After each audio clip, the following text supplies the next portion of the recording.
Under the Three Parks initiative geared towards enhancing biodiversity conservation in urban areas for the protection of Guyana's green spaces, the long-anticipated petting zoo at the Zoological Park was declared officially open on Sunday by Minister of Natural Resources and the Environment, Robert Broussard. The $35 million petting zoo will eventually be the home of several types of animals.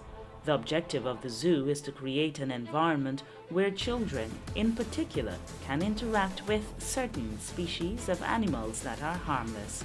The renovation of the zoo is not an event, it's a journey. And this is the first big step in that journey.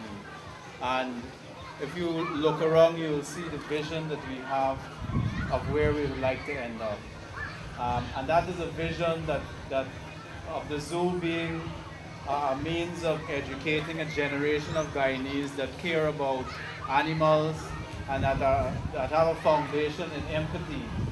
And I believe with that vision we can go far, and so far we've gotten a significant support from the government and from a few private donors. And I get to stand up here and get the cameras on me, but the real people that work really hard are standing behind the cameras.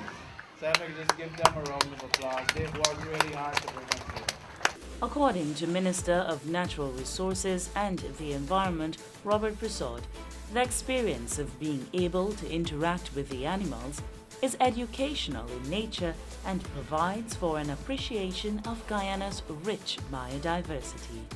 What we seek to do with the Zoological Park is to create a friendly environment, particularly for our children, so that they can interact more and understand more the rich biological diversity that our country possesses, and having a better appreciation of the fauna, the animals that we have, the birds that we have, and for them not only to be educated, but for them to develop a level of awareness as to how important it is to care, how important it is to respect, and how it is important for us to have an interest in our environment and in our rich flora and fauna that our country possesses. And it is our intention through the petting zoo here, and I must commend Damien and his team and the other volunteers, that we hope to make our children much more feeling comfortable and giving them an opportunity to interact with some of the species of animals that we have here. This is a relatively new concept for Guyana, and those of you who've been following the media would recall that when we first talked about a petting zoo, there was a level of misunderstanding. There was a level of uncertainty what we were talking about. But gradually, and many persons who come to the zoo and recognize that we needed to do more, appreciated what it is the team here we've been seeking to do in having the petting zoo as a component of the Zoological Park.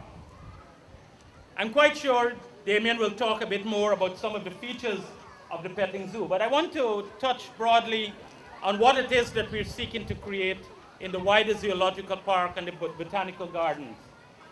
Those of you who've been here several years would have recognized that some of the facilities outside of the Zoological Park itself and right in the immediate environs of the Botanical Garden were more or less run down, inaccessible, a lot of overgrown, and became in a way inconvenient for people to interact.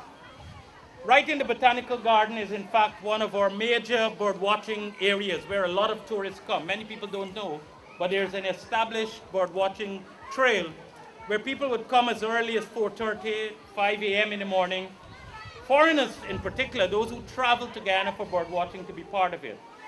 And one of the emphasis of our efforts under the Three Parks initiative was to develop the Botanical Garden and to improve the facility. And now that you can have better access to the Manatee Ponds, to the Kissing Bridge, we're doing some improvement around by the Seven Ponds area. We're also seeking to enhance the bird trail that we have, the bird watching trail, and even some of the other facilities that are immediately east of the Botanical Gardens. And so those types of activities will continue. And we want to appeal to Cooperate Guyana, but also to citizens to support us. because as soon as we erect the fence along the eastern section, persons who probably residing across Mandela Avenue would seek to cut the fence and use it for easy access on the Vicinton Road. And some Guyanese, some citizens are also uncaring that they go and take their refuse there and just dump it along the fence. And I want to make again an appeal to citizens to desist, but also for all citizens to look out and help us guard those. It costs us millions of dollars to protect just this property, to ensure that when people come to the zoological park or the botanical gardens, or those who come to the gardens like between the hours of 10 to 3, I think we call them, they come here to park and play, that they do that in a very safe environment. Efforts are being made to boost the security for the zoo that attracts more than 10,000 visitors monthly. Already, officials have engaged the police force and are looking at other ways of installing more cameras in their environs so that they can have a handle on activities around the zoo. We've engaged the police force and we're looking at other ways of installing more cameras in the environs so that we can have a handle on who's coming and who's coming in terms of the type of activities. Coming into the zoological park as part of the Three Parks initiative, you can see that some cooperate and some individual citizens themselves have stepped forward and have assisted us in improving some of the pens, some of the holding facility. One, that we can ensure that the animals that we have and birds that we have, that we can have them housed in a very decent, safe, and also in a visitor-friendly way. When you enter the zoological park on the right, you would have seen the walk-through facility that we now have, where you can have direct interaction, but not necessarily, when I say interaction, having a better view with the caiman, with the macaw, and some of the other species that we have that we believe that we can manage. And that is some of the new features that we've started to introduce. And we want to get more of corporate Guyana in because it costs us a lot of money in terms of improving this facility.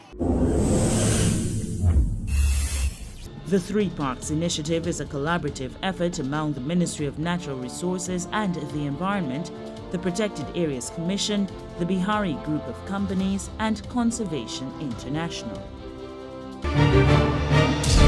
I like to encourage people to take your garbage and take it home with you if you have to. You don't have to throw it on the streets. Littering is not advisable, it's not healthy, and it's not right, so please don't litter. When we litter, we damage our environment. We destroy the marine life. Let us protect our environment and more so bring back Guyana to the beauty that it once was and it can surely be. Stop littering.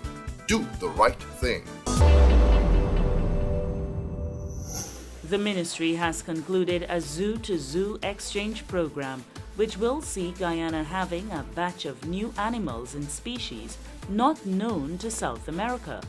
The agreement in the zoo-to-zoo exchange program has already been signed, so the animal population at the zoo is expected to increase in the coming months. Just recently, we've been able to conclude a zoo-to-zoo exchange program. And this zoo-to-zoo exchange program will see us having a batch of new animals and species that are not, as it were, that you can find within Guyana and even South America. And we're having some of these brought as far as from Africa, which will be coming and populating our zoo. We're currently developing the holding facility, the pens for these animals to come. We've already signed off this particular arrangement. And so in the coming months, when those of you who visit here and those of you who are thinking of coming to visit here with the kids, with the family, when you have visitors from overseas, you will see that the zoo population will go up, but not only more of the same species, animals and birds and primates that we have, but also you'll be seeing other species from other continents being here in our zoological park. And so we want to ensure that we have a facility that all of us are proud of. We have close to 10,000 visitors monthly, and I'm quite sure as we expand and enhance and improve, these numbers will go up. Again, I want to make the point that it costs us a lot of money, and we're able to do so much with the resources that we have. And again, the support of Cooperate Guyana, and every single citizen can be important.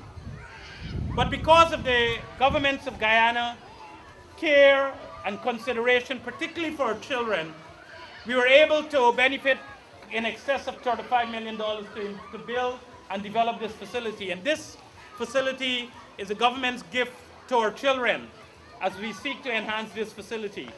And I want our children in particular to come here, our schools, educational institutions, all the institutions that interact with our children, parents, to come out here. It's an educational experience.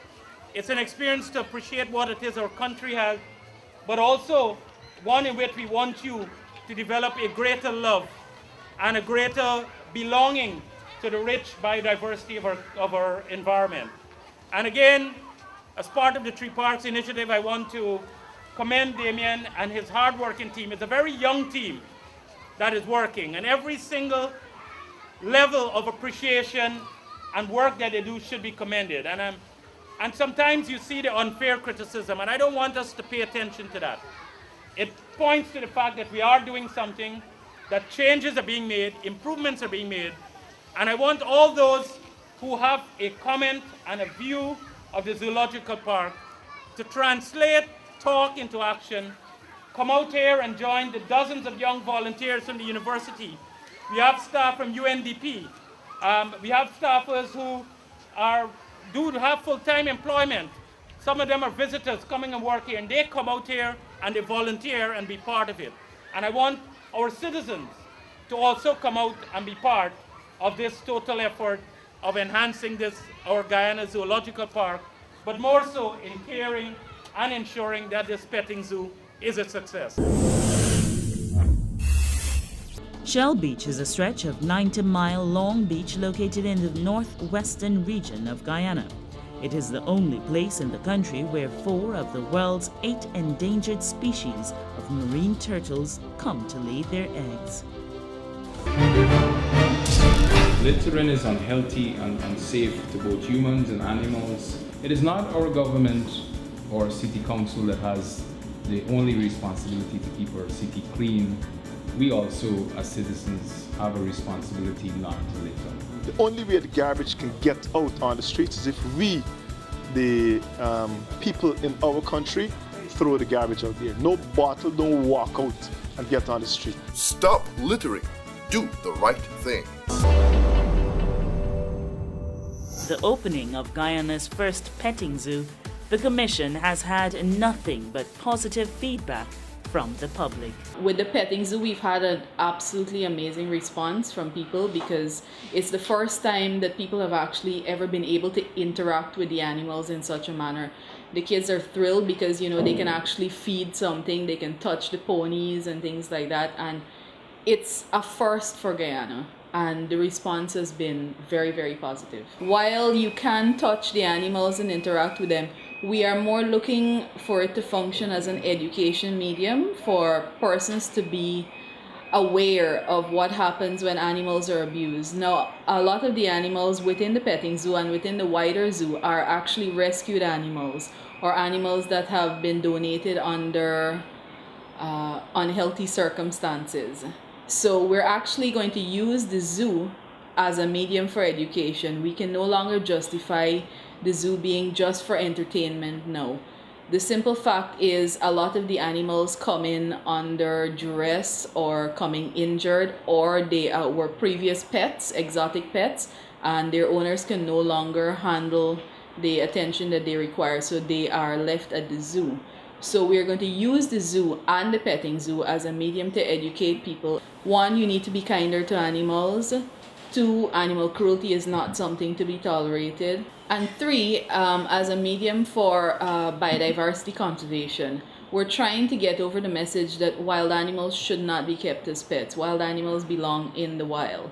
And if you come into the zoo, you'll notice that a lot of the animals that are in there are indeed wild animals. However, these were previous pets that were donated to the zoo after they became unmanageable to their owners. So we're trying to get over that you should not have wild animals as pets, and we're promoting biodiversity conservation through the Protected Areas Commission. So the zoo is actually going to function as a link between the urban parks and the hinterland parks. You can actually purchase food from the petting zoo, and it's approved food, things like carrots and apples and things like that the animals are accustomed to eating.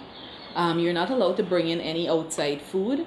We do also have a sanitation station, which is a fountain with soap and water so that you can actually wash up after petting the animals, because we don't want anything, anybody coming in and then putting their hands in their mouth. So there are facilities there. Kaieteur National Park is a national park located in the Pataro-Siparuni region of Guyana. The park's boundaries and purpose are defined in the Kaieteur National Park Act and was created to preserve the natural scenery and its fauna and flora. At the start of the 20th century, there were only a handful of protected areas in the world. Although many have existed for generations over time, they have been recognized as a mainstay of biodiversity conservation as well as contributing to people's livelihoods. Are you aware that littering is an unhealthy practice? Change begins with one. Let us all work together for the change we all wish to see. A clean, healthy Guyana. Pick it up, do not litter, and encourage others to do the same. Come on, Guyana, pick it up. Littering is not good. Stop littering. Do the right thing.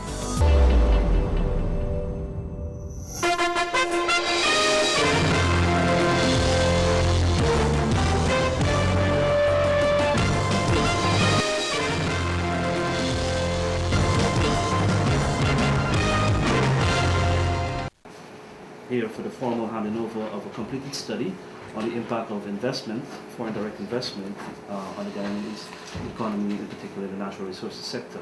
The study looked at two phases of the impact of investment in Guyana, the economic impact as well as the environmental impact. The economic impact focused on the level of investment in the country and projections from now to 2020, as well as it looked at the socio-economic impact as well of that level of investment. The study also takes into account the environmental impact, because as a Ministry of Environment as well, we also focus on preserving our environment, even though we do appreciate the level of investment coming in. That being said, I'll ask the UNDP Deputy Director to make some brief remarks. It is our great pleasure to today hand over this report, the impact of investment in the extractive sector in Guyana, to the Ministry of Natural Resources and Environment. Well, this study just over a year ago, if I remember, toward the end of 2013, that the Ministry requested UNDP's support to work on this study, and it is really a collaborative effort between the Ministry and the UNDP, both at the country office and with our headquarters colleagues, and then, well, that if that is fine, if I can share some summary of what is there. Bobby already mentioned, but well, before the economic impacts and the environmental impacts, the report talks about raising the profile of Guyana in this sector. No? So the foreign direct investment is likely to raise Guyana's profile in international markets and creating scope for more investments in the extractive sector. An improved profile will encourage other large-scale mining companies to participate in the Guyanese resource sector, which in turn will lead to economies of scale being established. And the second point mentioned is the government's decision to initiate the Extractive Industry Transparency Initiative, EITI, candidacy process is a step in the right direction and will improve its international extractive profile. In terms of the economic impact, between 2015 and 2020, the government is potentially looking at an average of US $53 million per annum in natural resource revenues, subject to certain conditions. The second point is the potential revenues from new large-scale gold mines are expected to be at highest in 2020, around $100 billion, and then decline over the next decade, as no new projects are discovered. And the third point is that none of the large-scale gold mines currently in production, it appears that skills transfer and training will be the dominant impact of FDI, while production, manufacturing, and product transfer will be limited. The last point is the presence of 5 to 10 large-scale gold mines can provide the necessary demand for inputs and services for local firms to invest in domestic capacity and expansion. Increased investment in the country will improve the ability of the extractive sector to contribute to the economy. With regards to the environmental impact, the cumulative environmental impact includes degradation of water quality in area watersheds due to increased sediment loss and inevitable contamination, as well as general degradation of habitat and increased deforestation, leading to a reduction of biodiversity over time. The second point is that the important socio-economic impacts are largely due to influx of workers, land use conflicts, and community health issues. The third point is that many mining countries have seen infringement on protected areas that coincide with mineral results, as evidenced by historical changes in the boundaries of Kayacha Natural Park due to expansion of mining activities.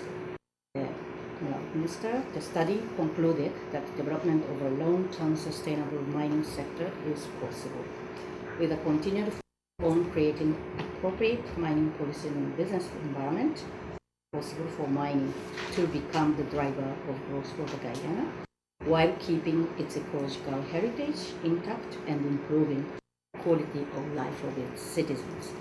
Every single Guyanese would like to know and to be assured that the utilization of our natural resources, and in particular mining resources, that there are maximum benefits being accrued to the country and to the population. And it is always an issue of concern whether we are getting the best deal, the best returns, especially when we look in terms of foreign direct investment within the sector. In recognition of that, was in fact the primary motive for us engaging UNDP to develop the study to tell us perhaps one, what we've been doing, if we've been doing it correctly, and what else we need to do, and what types of policies and arrangements that we need to develop. Also, it will, I'm quite sure it would lend a better appreciation to all stakeholders to know what is taking place and what we need to do collectively, because some of the recommendations you've enumerated there are not only recommendations that for governments in position, but would require stakeholders buy-in.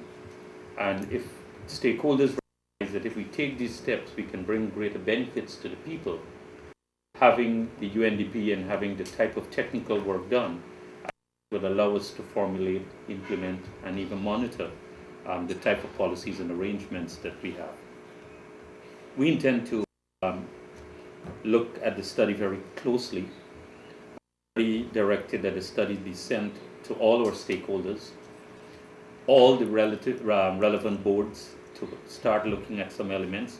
Some that you've mentioned already, and I'm happy that you've flagged those. We have already started work even ahead of that, the review in terms of the environmental bond, updating our mining policy, looking at the compliance and enforcement, both from the EP and the GGMC. In fact, just Tuesday, I received a report of the entire system review of the GGMC, and to which I will speak sometime in the future, which will require some changes in the way in which we do things so that we can have better enforcement in all aspects.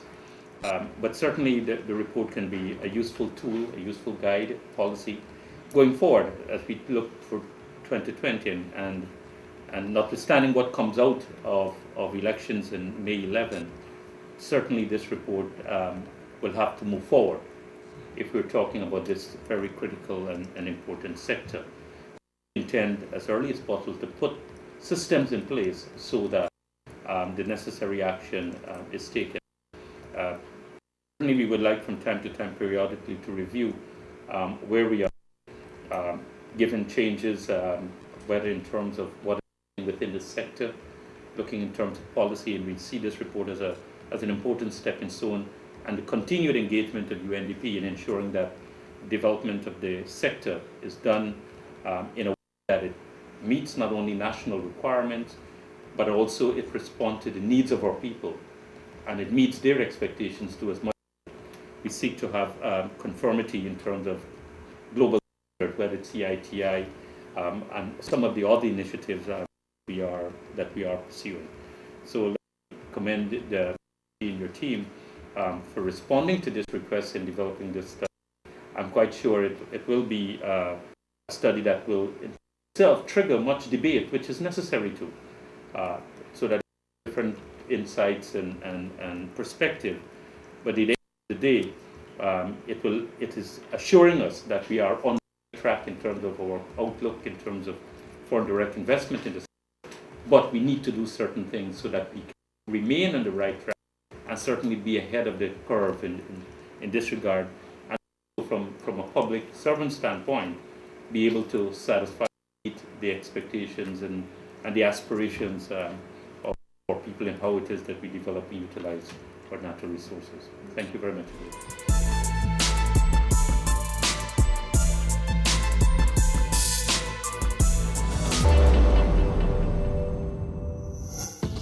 Check us out on the internet for this and every episode of El Dorado Shines. Just go to YouTube, search for El Dorado Shines, and start watching. Or like us on Facebook and receive instant updates. You've been watching El Dorado Shines. Be sure to join us again next week for another program. Until then, do remember that we all have a role to play in protecting the environment.